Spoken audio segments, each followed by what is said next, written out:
In the last tutorial, we learned how to practice Suryanamaskar type A. In this tutorial, I will teach you the asanas that we need to add for Suryanamaskar type B. So, the first asana that is different or that we need to add is Utkatasana, chair pose. And the next asana is Veerbhadrasana. So these two asanas we will learn in detail in this tutorial, and then I will do the entire Suryanamaskar type B so that you can get an idea and you can even practice along if you like. So we will first stand in Tadasana. Spread your toes apart. Ground yourself down. To do chair pose, we first bring our hands on the side and point the fingers downwards. Then we will bend our knees. तो हम घुटनों को bend करेंगे इस तरह से that our hip moves back. So while you are going down, you will not take your knees ahead of your toes, remember. When you are bending your knees, you are sending your hips back and your hands come onto the mat. So the tips of your fingers come onto the mat and then we raise our arms. So when you do this, it allows you to take your arms up at the right distance. So for many times what people do is they take their hands apart like this. We don't want that. Some people will take their hands apart like this and scrunch up their shoulders. We don't want that. So we will go down and then take our arms up the same distance. This is your chair pose.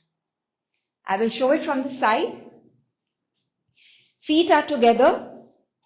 Toes are spread apart. We will send the hips back, go down, and then raise the arms up. Looking straight ahead.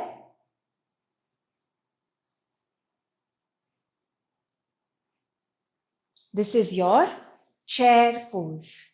Utkatasana. Now, the second pose that is different from Suryanamaskar type A is Veerbhadrasana.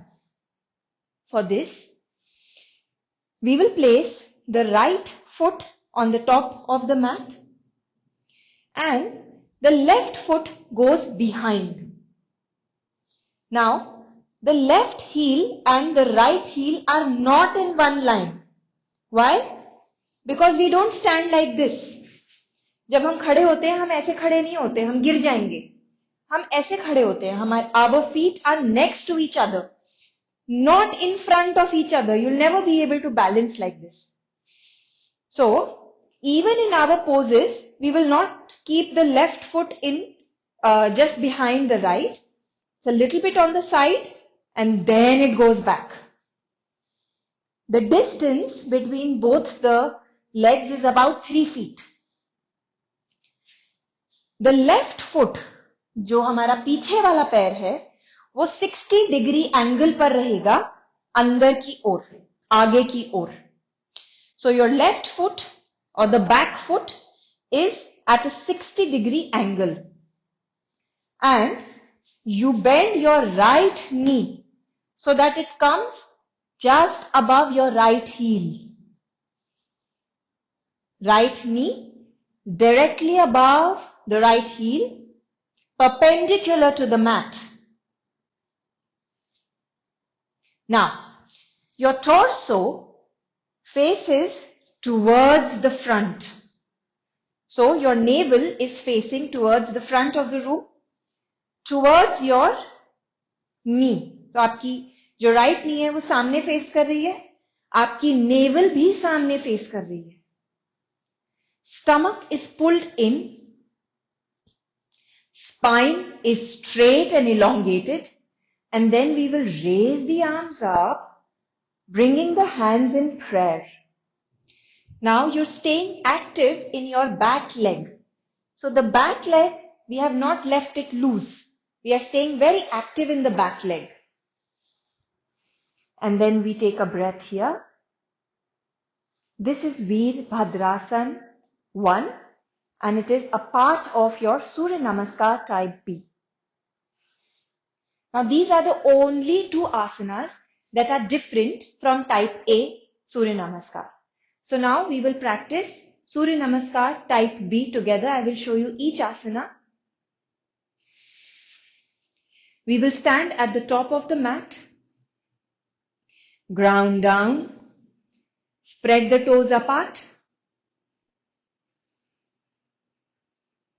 drishti straight ahead. Now we will take chair pose. For that we will sit back and then raise the arms, look up. With the exhale, we would fold forward. So we will take Uttanasana. As we know, hands are in prayer and we move downwards in such a way that we try to bring the chest onto the thighs.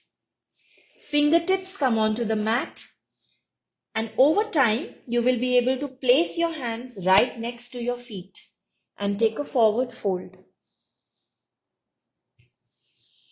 Then comes Ardha Uttanasana. Tabletop, back is straight. Nice stretch in your hamstrings. Feet are together. Stomach is pulled in and drishti is straight ahead. Once more, we will go down, place the hands on the mat and step back and take modified chaturanga. So for modified chaturanga, we bring the knees together and on the mat. My spine is elongated straight. And then keeping my drishti straight ahead, I move down, keeping my elbows tucked in. So elbows don't go out, elbows are tucked in and I go down. Then with the inhale, we will take Urdhva Mukha Svanasana. So there is a distance between your feet, hip width apart. Hands are directly under the shoulders. And we lift the knees and thighs off of the mat. So your weight is evenly distributed on your hands as well as the backs of the feet. And then you try and open your chest, trying to take it out between the hands, the arms, back bend. From here, you will go into downward facing dog, Adho Mukha Svanasana. So we are making an inverted V shape with the body. Keep pushing the hips back towards the sky. You should not be able to see your heels here. From here, you will step your right foot between your hands and the left foot comes at a 60-degree angle. And then we come up to Veer 1. As we learned, our navel is towards the front. Staying active and strong in both the legs, raise your arms.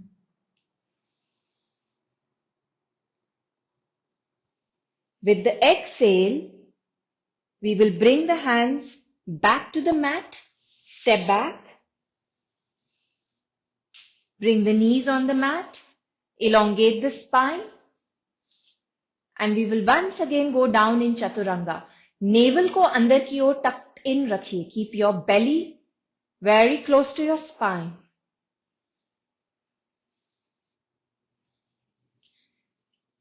With your inhale, you will again go into upward facing dog.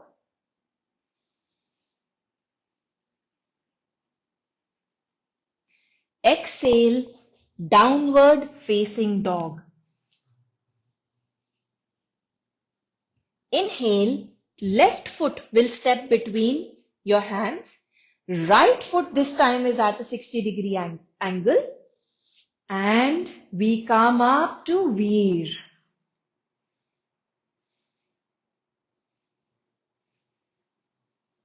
Lot of strength building in this flow. With your exhale, you will again bring your hands onto the mat, step back, and we will go down in Chaturanga, keeping the belly tucked in, elbows tucked in. With your inhale, you will take up dog. Exhale, downward facing dog. After we have done Veerbhadrasana on both sides, we take down dog and bring the drishti to the navel and then take 5 breaths.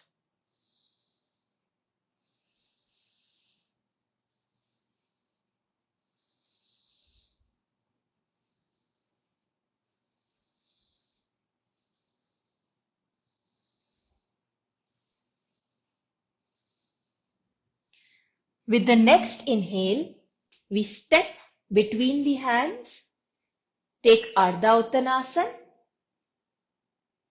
and immediately after that, we again take Uttanasana, forward fold. Once more, we will take chair pose, Utkatasana. And with the exhale, you will come up to Samastitihi.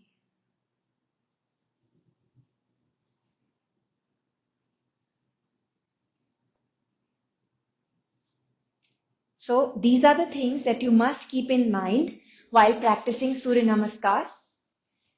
Now, in Ashtanga, all our poses are done with Ujjayi breath, as you all have already learned.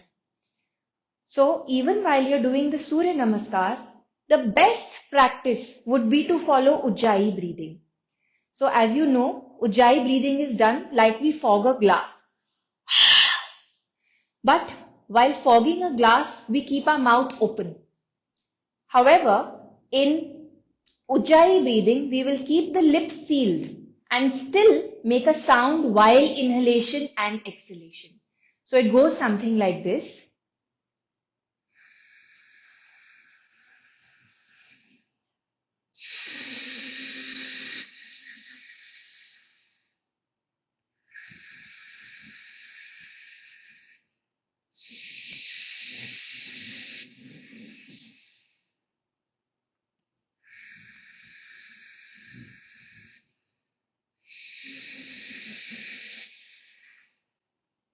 This is an audible breath. We have also taught this in the pranayam video, so you can learn it from there as well. So while practicing your Surya Namaskar, try and cultivate this Ujjayi breathing. It's sound of the ocean. So it will allow you to focus your mind onto your practice. So it's also a great way to detoxify the mind. It collects toxins. This breath collects toxins, especially from the top part, and flushes them out. So, yes, keep checking your alignment over and over. Go over this video over and over. Thank you.